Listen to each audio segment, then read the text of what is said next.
नमस्कार मित्रांनो, मराठी सिनेमासृष्टीत सध्या एकच नाव गाजते आणि ते म्हणजे राजा शिवाजी.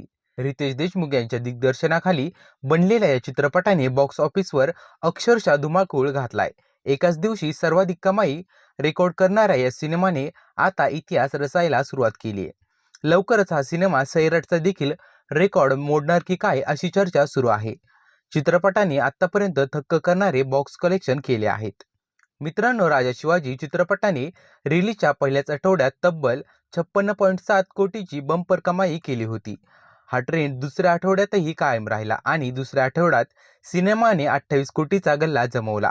15व्या दिवशी या चित्रपटाने 1.7 कोटी तर 16व्या दिवशी या सिनेमाने 2.7 कोटीची कमाई केली आणि आता समोर आलेल्या माहितीनुसार 17व्या दिवशी म्हणजेच रविवारी आकडेवारी तर थक्क करणारी आहे.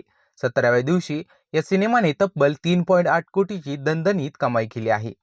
या 17 दिवसाच्या तुफानी प्रवासानंतर राजा शिवाजी या चित्रपटाने भारतात एकूण 93.1 कोटीचं नेट कलेक्शन केलं आहे, ज्याचे ग्रॉस कलेक्शन 109.9 कोटी केले आहे.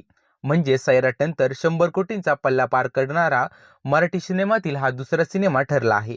फक्त भारतातच नाही तर जगभरामध्ये या सिनेमाने आतापर्यंत 114.8 कोटींचा टप्पा ओलांडला आहे. आता पाहायचं आहे की राजा शिवाजी आगामी काळात आणखी कोणते नवे रेकॉर्ड बनवते ते.